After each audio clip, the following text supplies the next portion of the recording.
ঢলা থানাৰ অন্তৰ্গত বুকপথাৰ গাঁৱত ছাগলী চোৰৰ উপদ্ৰৱ। ৮১ নং শদিয়াৰ বিধানসভা সমষ্টিৰ ঢলা থানাৰ অন্তৰ্গত বুকপথাৰ গাঁৱত দিনতে অল্টো গাড়ীত ছাগলী চোৰে ছাগলী উঠাই উধাও।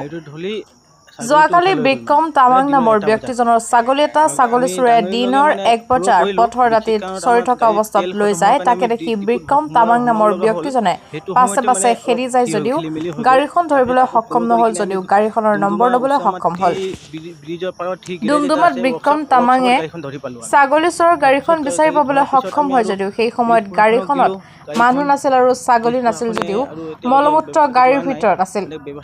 সেই গাড়ীখন ডুমডুমা আৰক্ষীয়ে থানাত জনোৱাৰ লগে লগে গাড়ীখন থানাৰ মানুহে লৈ যায় আৰু সেই সন্দৰ্ভত ভুক্তভোগী ব্যক্তিজনে ডুমডুমা আৰক্ষী থানাত এজাহাৰ দাখিল কৰে।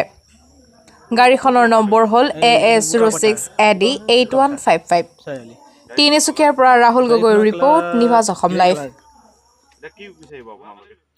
এতিয়া যাতে ভৱিষ্যতে আৰু কাৰো ছাগলী আৰু চুৰ নহয় আৰু পুলিচ প্ৰশাসনে সেই দায়িত্বভাৰটো লৈ কিনে এতিয়া এই চুৰটো মীমাংসা কৰিব লাগিব, চুৰটো ভাল ধৰিব লাগিব আৰু কাৰো এনেকুৱা হানি নহ'ব আৰু বস্তুবিলাক পোহা এইটোৱে আৰু ধৰোঁ। মোৰ নামটো বিক্ৰম তামাং। ছাগলীটো কিমান হ'ব ৱেট? ছাগলী ৱেট প্ৰায় 10-12 কেজিমান হ'ব আৰু 15 কেজিমান হ'ব নেকি প্ৰায় অনুমান।